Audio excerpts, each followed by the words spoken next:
My parents charged $10,800 to my credit card for my sister's dream cruise getaway. Smirked, you don't need the cash anyway. I just grinned, enjoy it. While they were out at sea, I sold the house where they lived rent-free. When they got back, 25 missed calls. Can you imagine being told, straight to your face, that the nearly $11,000 your family stole from you, you didn't need anyway? My mother, standing in my kitchen, casually dismissed the biggest financial betrayal of my life like it was loose change. But that day, her smug entitlement finally broke me. Not in a crying, defeated way, though decades of pain had certainly earned me that. No. It broke me wide open, revealing a cold, calculating resolve that she never saw coming. What happened next changed everything. My name is Jessica, I'm 32, and I'm a senior accountant for a gaming company in Ohio. I've spent the last decade working my butt off, saving every penny, and making smart investments. I own 2 properties outright, a modest apartment where I live alone with my cat, and a 3-bedroom house I bought 5 years ago as an investment. That house, the one I worked overtime shifts and skipped vacations to afford? It's currently home to my parents and my younger sister, Brittany, and they've lived there rent-free for the past 3 years. Brittany has been so stressed lately, my mother continued, settling into my dining chair like she owned the place. She needed this vacation. You know how hard it's been for her since the breakup. The breakup. My 28-year-old sister had dumped her boyfriend of 6 months because he had the audacity to suggest she get a job. That was 3 months ago, and apparently, the trauma of being asked to contribute to society required a luxury Caribbean cruise to heal. And they put it all on my credit card. Mom, you used my credit card without asking, I said slowly, trying to keep my voice steady. That's fraud. She actually laughed. Like I'd just told a hilarious joke. Oh, don't be dramatic, Jessica. It's family. We share things. Besides, your father and I haven't had a real vacation in years. You went to Florida last summer, I reminded her, a familiar dull ache starting in my chest. That doesn't count. We stayed with your aunt. I took a deep breath. This was the pattern. Always had been. My parents took, I gave, and somehow I was always the unreasonable one for having boundaries. I can't afford this right now, I tried again, even as the words felt useless. I have bills. My own expenses. My mother's expression hardened, a calculating glint in her eyes. You own 2 houses, Jessica. You make good money at that computer job of yours. Meanwhile, your father's back problems have kept him from working, and I've been taking care of the family. We've sacrificed everything for you girls, and this is how you repay us?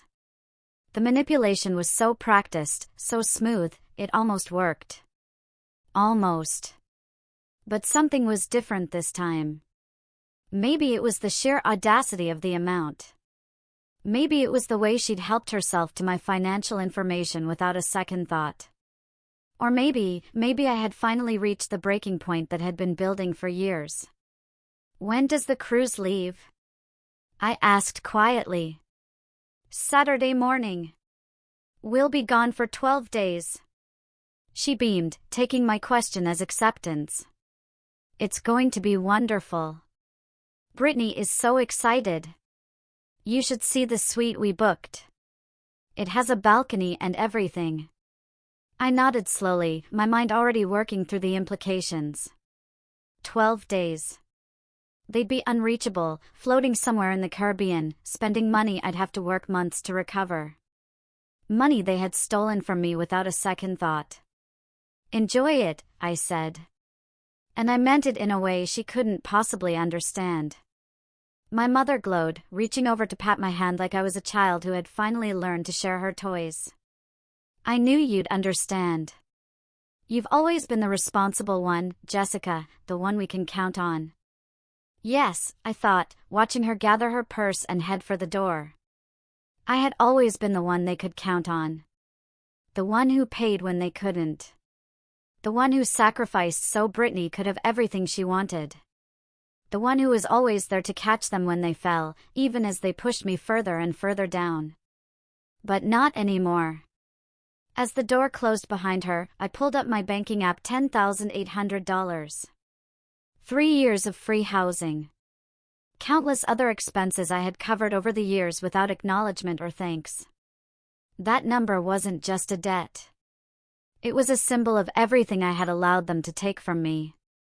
I opened a new browser tab and typed in the address of a real estate website I had bookmarked months ago. The house. My house. The one they treated like their personal kingdom. It was time to make some changes. This pattern, if I'm honest, started before I could even remember. It was woven so deeply into our family dynamics that I had mistaken it for love. I was the responsible one, the good daughter. Brittany, for years younger, blessed with a delicate blonde prettiness our mother prized above all else, was the princess. She was sensitive. She needed extra attention. She couldn't be expected to handle the same responsibilities because life was just harder for her somehow. When Brittany wanted dance lessons, I gave up my spot in the school band so our parents could afford them. When she needed a car for her 16th birthday, I quietly accepted that my college fund would be dipped into. When she dropped out of community college because it was too stressful, I was already working 2 jobs to put myself through state university. And somehow, that made me the selfish one for not being available to help our mother with household chores. "You've always had it easy," my mother would say. "Everything comes naturally to you. Brittany has to work twice as hard for half the results." It wasn't true, of course. I had worked for everything. But that narrative had been set so early, repeated so often, that even I had started to believe it. Maybe I was just lucky. Maybe things did come easier to me. Maybe I owed my family for the guilt of succeeding where Brittany failed. The house became the ultimate symbol of this dynamic. I bought it when I was 27, using every penny I'd saved since my first job at 15. It was supposed to be a rental property, a way to build additional income. I was genuinely proud. Then my father's back gave out. "It's just temporary," my mother had said when they were losing their apartment. "Just until your father gets back on his feet." 6 months, maybe a year. That was 3 years ago. In that time, my father had made 0 effort to find work. My mother quit her part-time job because it was too exhausting to work and take care of him and Brittany. And Brittany, of course, hadn't held a job in over 2 years. Meanwhile, I paid the mortgage, the property taxes, the insurance, most of their utilities. When the water heater broke, I paid. When the roof needed repairs, I covered it. When my mother mentioned they couldn't afford Christmas gifts, I sent money. When Brittany needed new clothes for job interviews she never attended, I transferred funds. I stopped keeping track of the total somewhere around $40,000. It was easier not to know. Easier to pretend I was just helping family. But the small betrayals added up. My mother posting photos of fancy dinners on social media while telling me they could barely afford groceries. Brittany showing off new designer bags while I budgeted for basic necessities. My father complaining about being bored while rejecting any suggestion of remote work. Last Thanksgiving, I called, hoping we might finally spend it together. My mother sighed dramatically. They simply couldn't afford the gas money to drive the 40 minutes to my apartment. I offered to come to them, bring the entire meal, do all the work. "Oh, that's sweet," she'd said. But Brittany already made plans for us to have dinner at that new Italian place downtown. You know how she's been craving authentic pasta. Maybe next year. The Italian place downtown, where entrees started at $50 a plate. The one they couldn't afford but always found money for when Brittany wanted to go. I spent that Thanksgiving alone, eating leftover takeout. Telling myself it didn't matter. That family was complicated. That I should be grateful I was in a position to help, even if that help was never acknowledged or reciprocated. But sitting there, with that $10,800 charge staring back at me, I could no longer maintain the comfortable delusions. They hadn't borrowed my credit card information. They hadn't asked permission. They had simply taken what they wanted, secure in the knowledge that I would absorb the cost, as I always did. My mother had smirked, like my financial security was a joke. Like I existed solely to fund their lifestyle while they contributed nothing. I thought about the house again. 3 bedrooms, 2 bathrooms, a nice backyard. Worth approximately $280,000, housing a family who paid nothing and expected everything.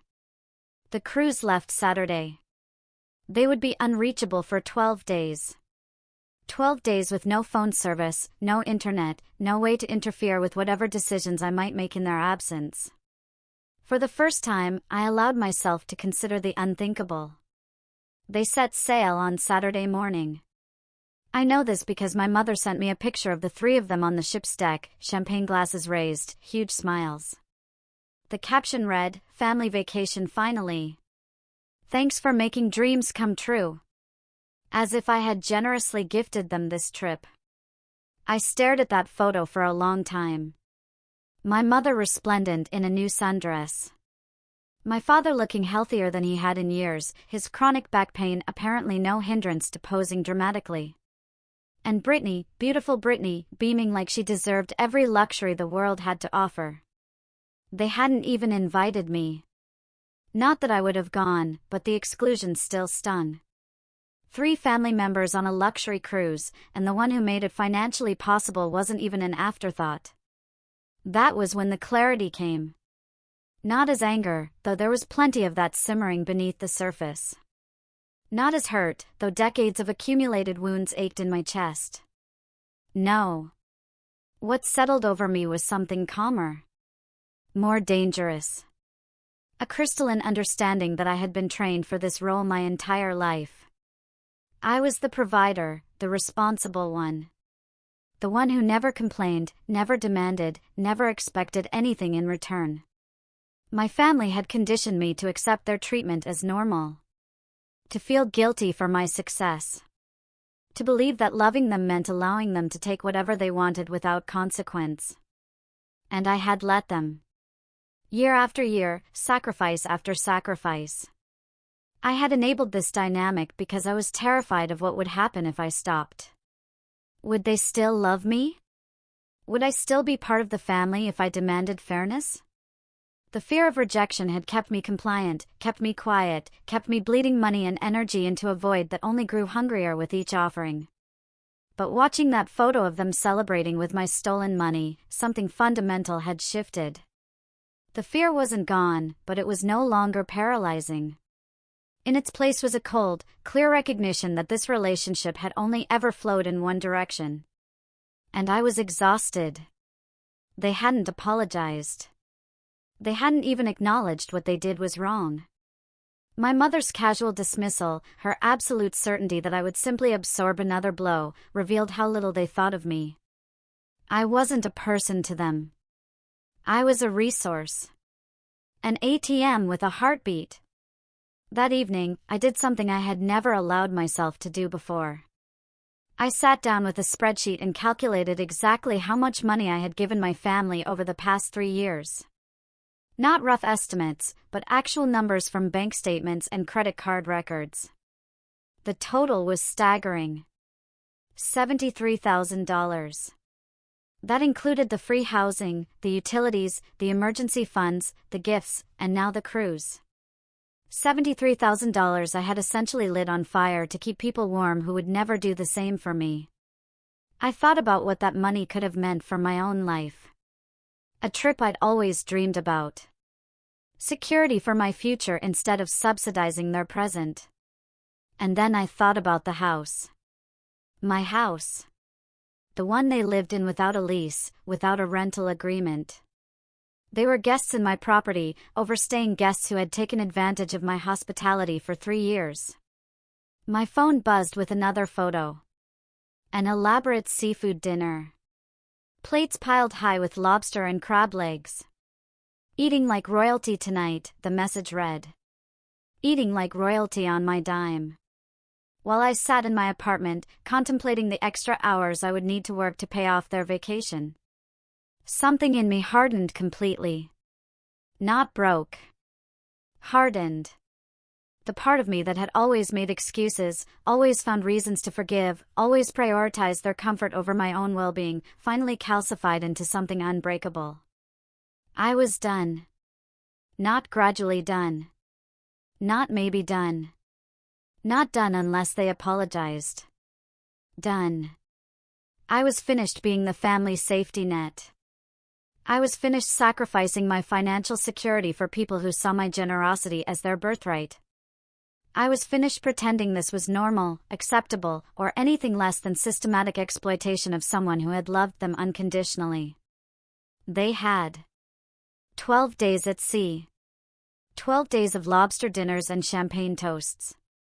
12 days during which they would be completely unreachable, unable to interfere with whatever choices I made. I picked up my phone and scrolled until I found the number I was looking for. Patricia, the real estate agent who had helped me purchase both of my properties. My thumb hovered over the call button. This would change everything. There would be no going back.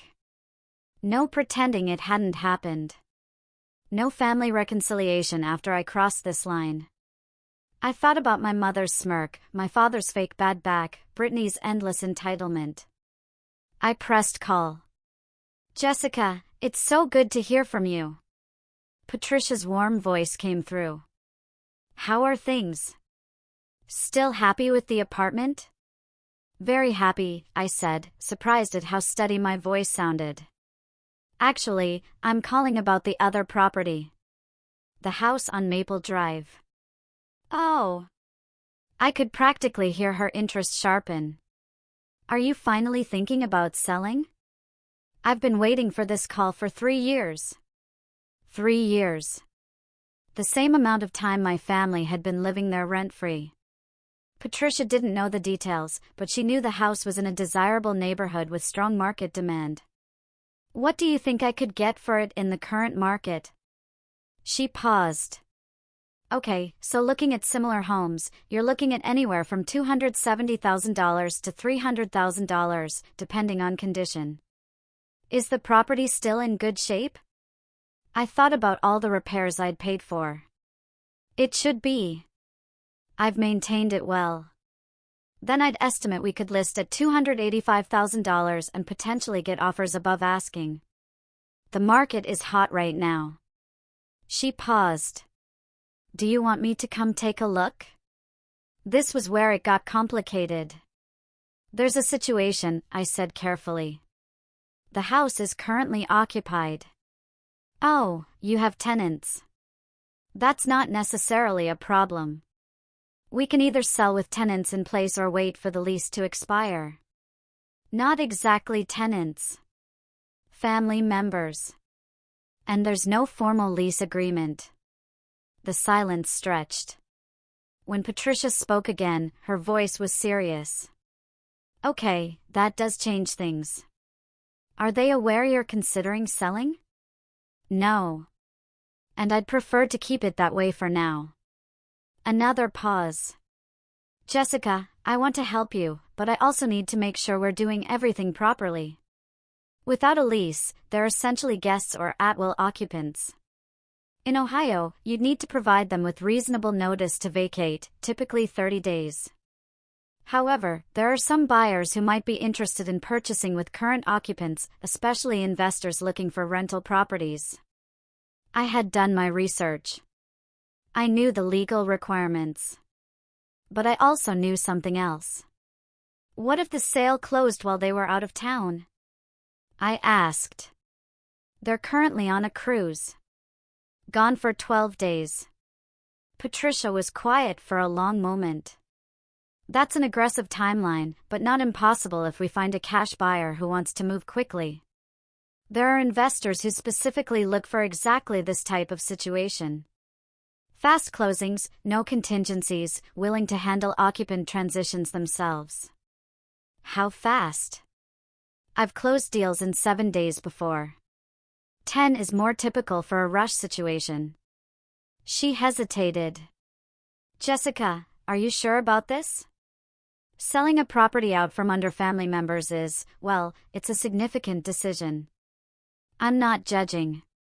I'm just making sure you've thought it through. Had I thought it through? I had thought about nothing else since my mother walked out with that smug smile. I had thought about the years of sacrifice, the tens of thousands of dollars, the complete lack of appreciation. I had thought about what it meant to be treated as a resource rather than a person. I'm sure, I said. I want to proceed. All right, then. Let me make some calls and see who might be interested in a quick purchase. I have a few investor clients always looking for opportunities like this. Can you send me any updated photos of the interior? This was tricky. I hadn't been inside the house in nearly a year. My family had made it clear my visits were intrusions. But I had the original listing photos from when I bought the place, and I still had keys. I can get you photos by tomorrow, I said.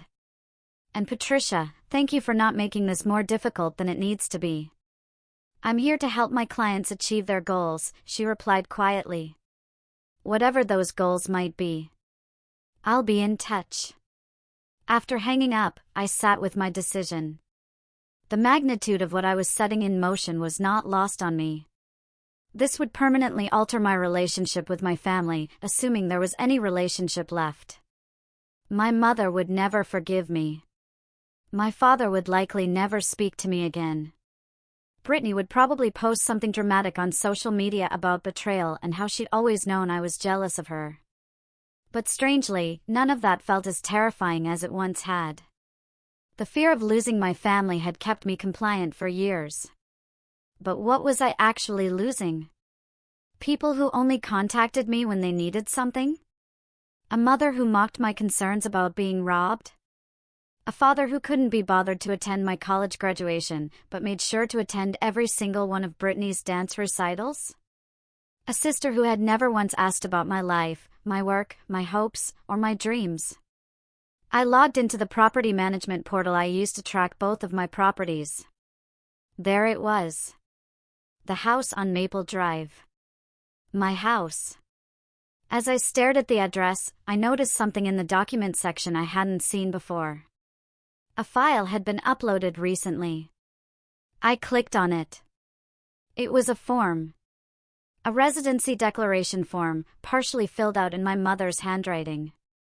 The form stated that the occupants of the property had established residency and were requesting formal recognition of their status as long-term residents. My blood went cold. They were trying to establish legal residency rights to my house. Trying to make it harder for me to ever remove them. Whatever lingering doubts I had vanished in that moment. This wasn't just about the crew's money anymore. This was about survival. My survival. I picked up my phone and texted Patricia. How soon can we meet? The next day, I took a personal day from work for the first time in over 2 years. I told my supervisor I had a family emergency, which wasn't entirely untrue. My family was the emergency, and I was finally treating it as such. I met Patricia at a coffee shop, arriving early to claim a corner table. When she walked in, she was carrying a thick folder and wearing an expression of professional determination. I made some calls last night, she said, dispensing with pleasantries. I have 3 potential buyers. One is particularly motivated, an investor named Gerald. He specializes in exactly these types of situations. He buys properties fast, handles any occupant issues himself, and pays cash. How much would he offer for a quick closing with occupants in place? Probably around $260,000. It's below market value, but the convenience factor is significant. He'd be taking on the responsibility of dealing with whoever's living there, $260,000. Less than the house was worth, but still substantial. More importantly, it would be done quickly, cleanly, and before my family returned from their luxury vacation. What about the residency form I found? I asked. Does that change anything? Patricia shook her head. I looked into that. In Ohio, simply filling out a form doesn't establish legal residency rights, especially when it was never filed with any official agency. Your family members are what we call licensees, people who have permission to occupy a property, but no legal tenancy rights. That permission can be revoked at any time. And if the property is sold while they're occupying it, the new owner would be responsible for removing them if they refuse to leave voluntarily. In Gerald's case, he has lawyers and processes for exactly this scenario. He's dealt with much more complicated situations than family members who overstayed their welcome. I thought about my parents returning from their cruise to find the locks changed and a notice from a stranger. Part of me, the part trained since childhood to prioritize their feelings, winced. But a larger part, the part that had finally woken up, felt something closer to satisfaction. Tell me more about this, Gerald. Patricia pulled out a business card. He's been in real estate investment for 20 years. Very professional, very discreet. He understands these situations often involve complicated family dynamics, and he doesn't ask questions. What he offers is a clean transaction and a complete separation from whatever issues exist with the current occupants. Has he expressed interest in my property specifically? I sent him the details last night. He drove by the house this morning and called me an hour ago. He's prepared to make an offer, $265,000, all cash, closing in 7 days. 7 days. My family would still be at sea. The cruise didn't return for another 11 days. I could have this entire transaction completed before they even stepped off the boat. What do I need to do? Patricia slid a stack of papers across the table. First, we need to go over the disclosure requirements. You'll also need to confirm there are no liens or legal issues. She paused. And I need to ask you directly, just for the record. Is there any reason the sale shouldn't proceed? I thought about the question carefully. Was there any legal reason? No. Was there any moral obligation to people who had exploited my generosity for years? I didn't believe so anymore. Was there any part of me that wanted to back out? To keep being the family doormat? No. There wasn't. No reason at all, I said. Let's proceed. We spent the next 2 hours going through paperwork. By noon, everything was in place for an expedited sale. As I was gathering my things to leave, Patricia touched my arm gently. Jessica, I've been doing this job for 15 years. I've seen a lot of family situations. I want you to know that whatever led you to this decision, you're not doing anything wrong. That's your property. You have every right to sell it. I appreciated her words more than I could express. Thank you, Patricia. I know this must seem strange, selling a house out from under my own parents. It doesn't seem strange at all, she said quietly. It seems like someone finally decided to stop being taken advantage of. In my experience, that takes more courage than most people have. I left the coffee shop feeling lighter than I had in years. The decision was made. The wheels were in motion. And for the first time, I could remember, I was putting my own needs first. That evening, my phone buzzed with another photo from the cruise. Brittany, posing by the pool in a bikini that probably cost more than my monthly grocery budget. Living my best life, the caption read, followed by a string of celebratory emojis. Living her best life on my stolen money. I didn't respond. Instead, I opened my banking app. $10,800. It would take me months to pay off, months of extra work and careful budgeting. Months of sacrifice so my family could drink champagne and eat lobster. Then I looked at the email Patricia had sent me with the preliminary sales agreement. $265,000. Enough to pay off the cruise, pay off any lingering guilt, and still have a substantial sum left over to invest in my own future rather than my family's bottomless needs. The math was simple. The emotions were complicated. But for once in my life, I was choosing myself. The sale moved faster than even Patricia had predicted. Gerald, the investor, was exactly as professional and efficient as she had described. He requested minimal documentation, asked no questions, and had his legal team prepare the closing paperwork within 48 hours. 3 days after my meeting with Patricia, I received an email confirming that Gerald was ready to close immediately. The only remaining step was my signature, which I could complete electronically. I stared at the signature line for a long time. This was it. The point of no return. Once I signed, the house would no longer be mine. My parents and Brittany would be occupants of someone else's property, subject to eviction at the new owner's discretion. My phone buzzed. Another cruise update. This time it was a video my mother had posted. All 3 of them at some kind of shipboard entertainment show. Laughing, clapping, looking happier and more carefree than I had seen them in years. All on my dime, without even a pretense of gratitude. I signed the documents. The confirmation came through almost immediately. Congratulations on your sale. It read. Closing is scheduled for tomorrow at 2 p.m. Funds will be transferred within 24 to 48 hours. In less than 24 hours, I would no longer own the house on Maple Drive. My family would no longer be living in my property. The dynamic that had defined our relationship for 3 decades would be irrevocably changed. I expected to feel guilty. I had been conditioned my entire life to feel guilty about putting myself first.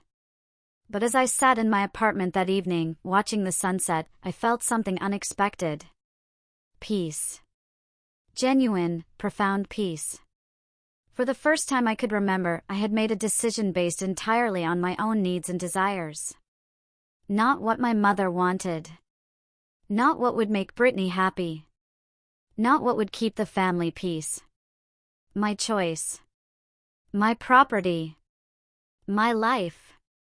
The closing happened the next afternoon without any complications. I signed the final paperwork electronically, sitting at my desk at work. The funds transferred immediately. $265,000 deposited into my account, minus closing costs and Patricia's commission. Even after everything, I walked away with over $240,000. Gerald, the new owner, wasted no time.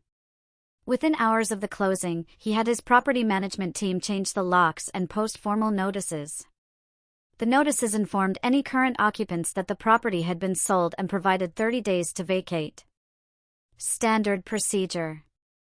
I didn't tell anyone what I had done.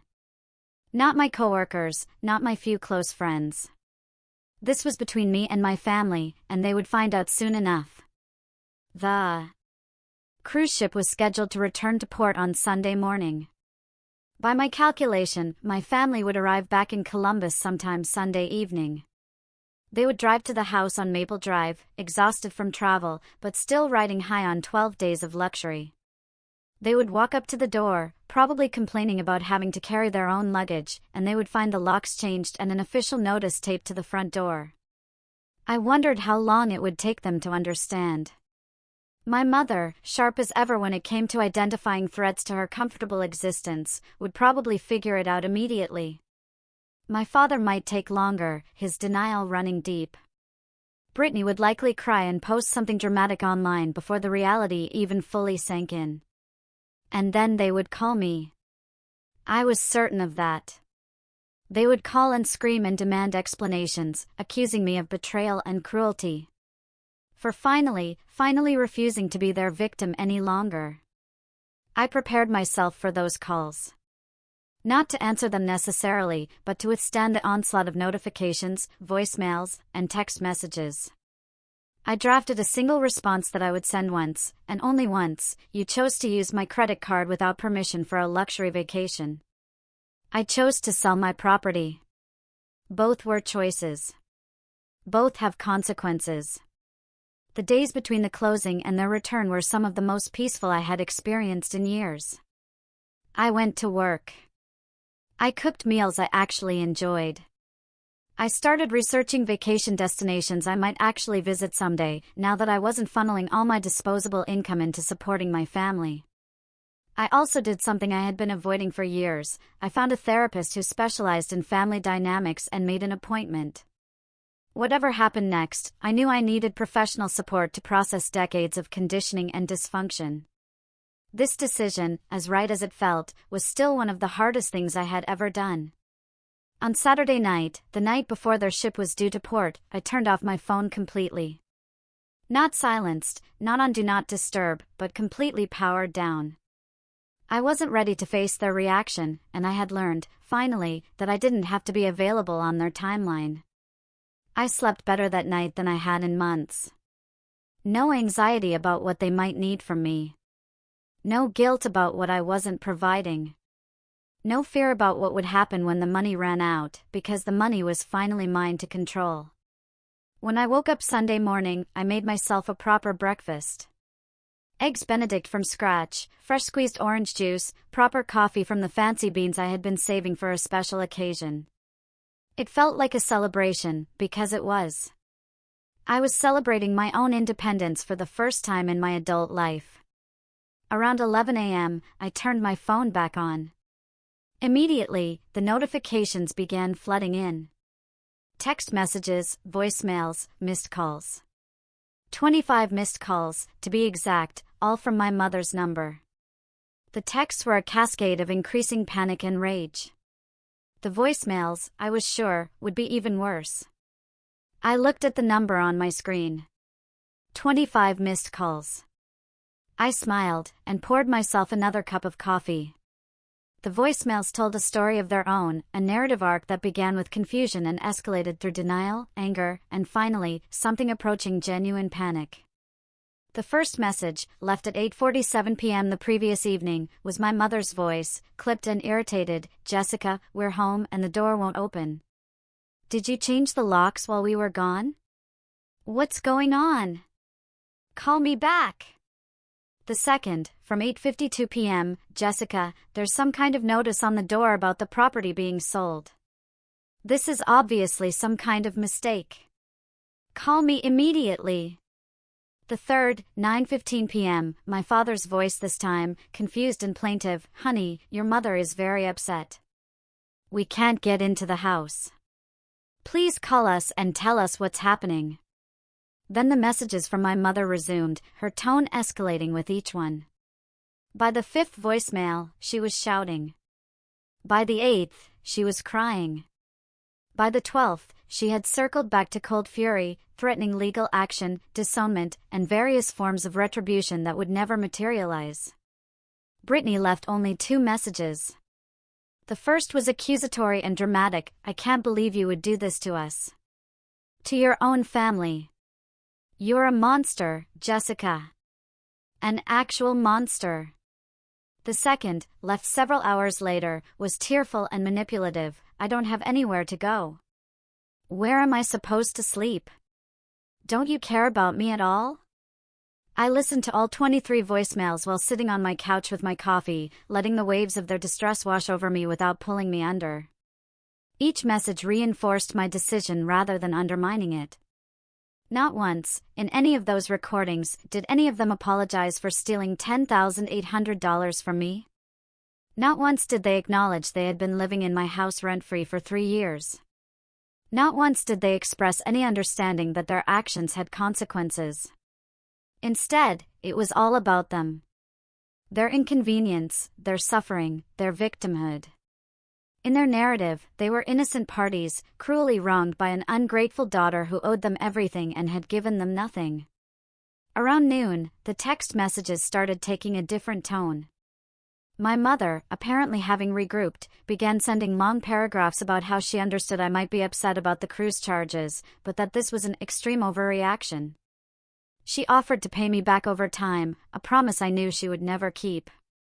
She explained that they hadn't meant to upset me. They just assumed I wouldn't mind given how generous I had always been. She still didn't apologize. She explained, she rationalized, she reframed, but she never simply said, "I'm sorry for taking your money without asking." Brittany's messages were more sporadic, alternating between fury and calculated vulnerability. She reminded me of all the times I had helped her in the past, as if that history entitled her to my indefinite support. She accused me of jealousy, of always resenting her for being prettier and more popular. She threatened to tell everyone we knew what I had done, to expose me as the cruel, heartless person I apparently was. I saved all of these messages, partly for documentation in case any of their legal threats materialized, partly because I wanted a record of who they really were, in case my resolve ever wavered. At 2 p.m., my mother tried a different tactic. She sent a message that was almost reasonable, asking if we could talk in person, just the two of us, to work through whatever was going on. She suggested a coffee shop near my apartment, somewhere neutral. She even offered to come to me, a reversal of years of making me chase after them. For a moment, I considered it. The part of me that had been trained to de-escalate, to smooth things over, to prioritize peace at any cost, stirred briefly. Maybe we could work something out. Maybe there was a path forward that didn't require complete estrangement. Then I remembered her smirk. The way she had dismissed my concerns about the cruise charges. The casual assumption that my money was her money, that my property was her property, that my life existed to service her needs. I typed out my prepared response. You chose to use my credit card without permission for a luxury vacation. I chose to sell my property. Both were choices. Both have consequences. I hit send. And then did something I should have done years ago. I blocked her number. Then I blocked my father's number. Then I blocked Brittany's number. Then, for good measure, I blocked all of them on social media and email. The silence that followed was profound. For the first time in my adult life, I was completely unreachable by my family. They could not call me, text me, message me. If they wanted to reach me, they would have to physically show up at my apartment. And I was prepared for that possibility, too. They showed up 3 days later. I had been expecting it. My mother was nothing if not persistent. I was working from home that day, a Wednesday, when I heard the pounding on my apartment door. Not knocking. Pounding. Fists against wood, rhythmic and angry. Jessica. I know you're in there. Open this door right now. My mother's voice, shrill with indignation. I stayed at my desk, continuing to type, letting her exhaust herself against my closed door.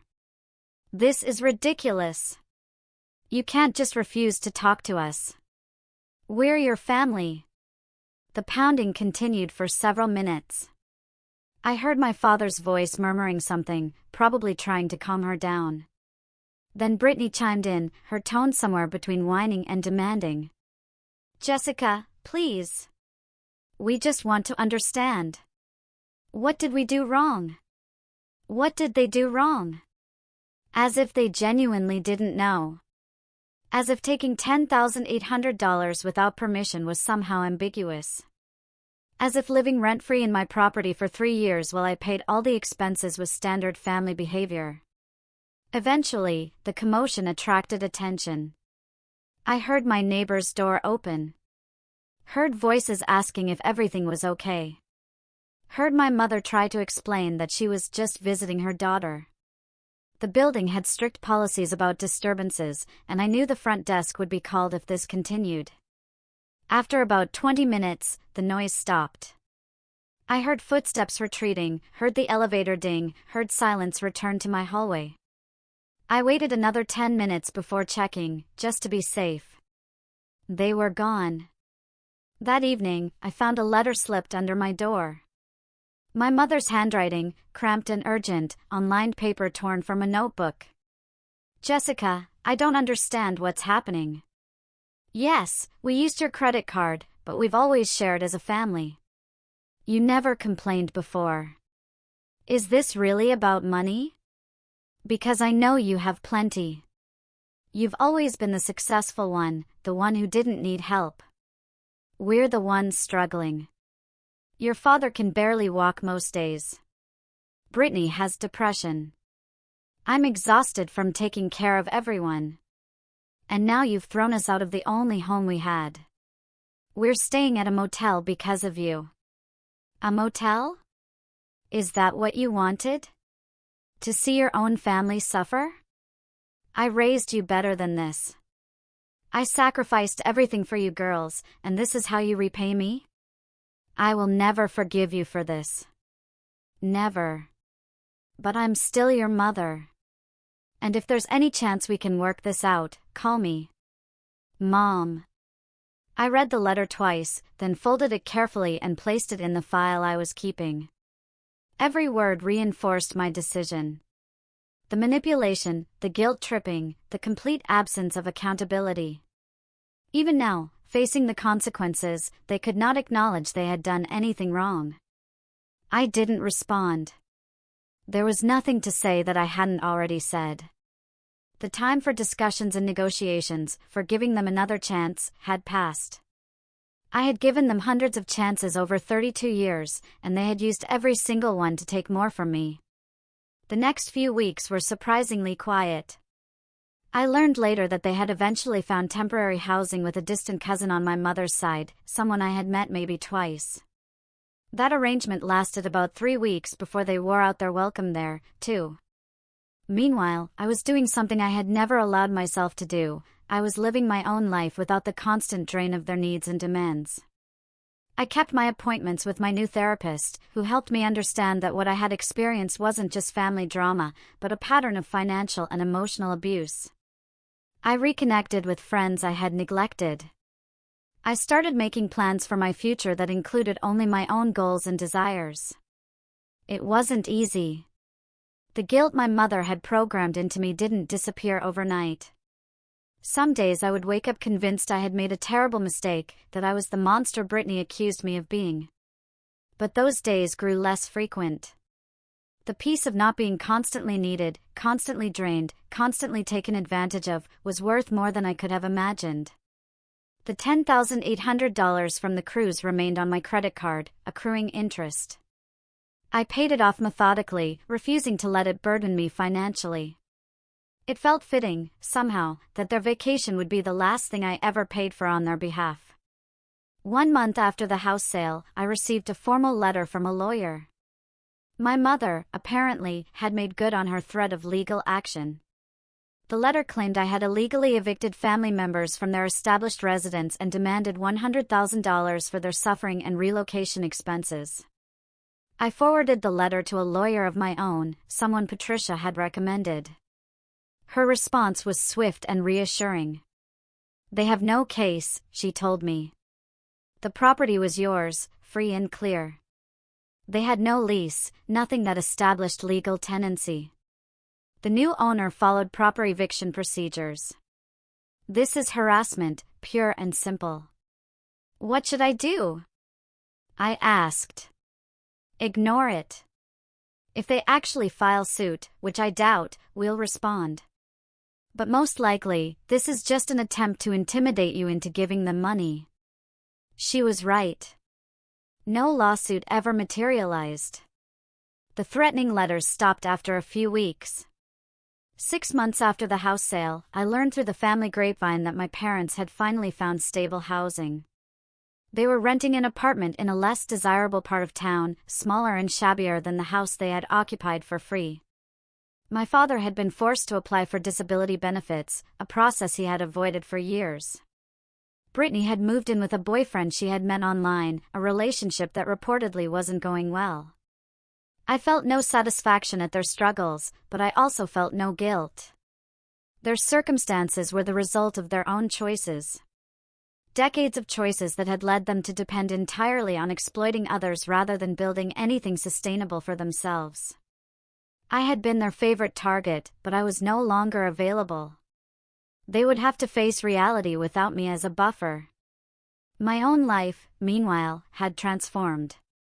The money from the house sale was safely invested.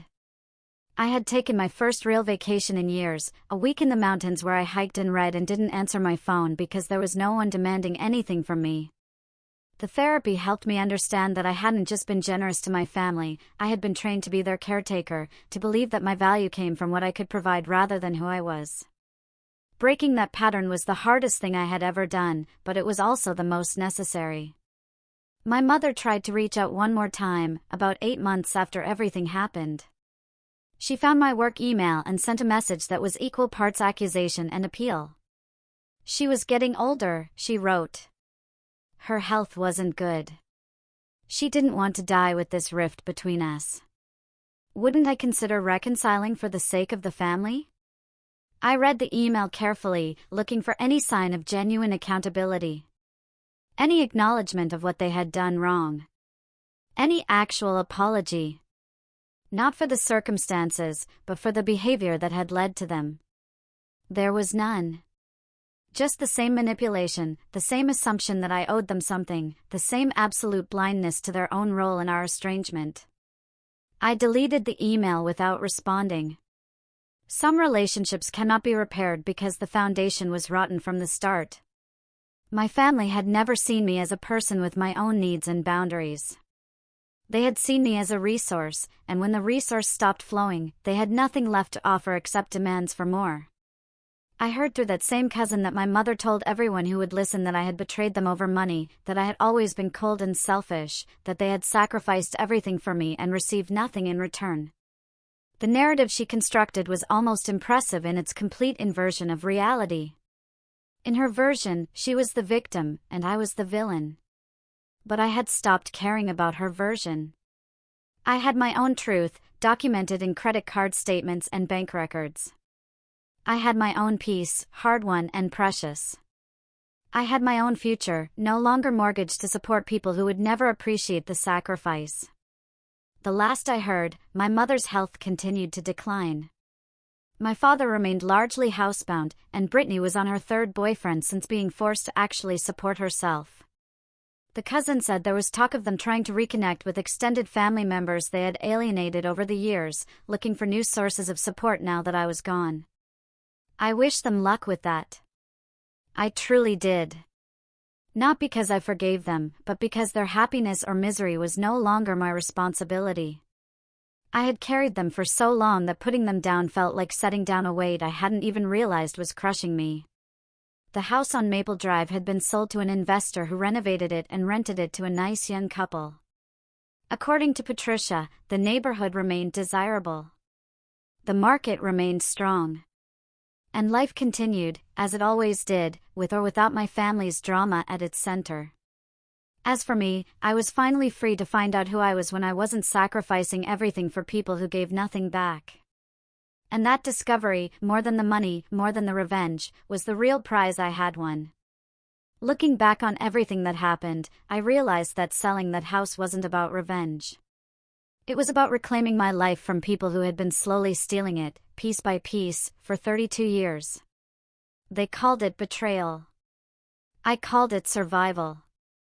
And given the choice again, I would make exactly the same decision, without hesitation and without regret. So, after hearing all of this, I have to ask, what would you have done in my place? Have you ever had to draw a really hard line with family to protect yourself? Tell me what you think in the comments below. I really want to know.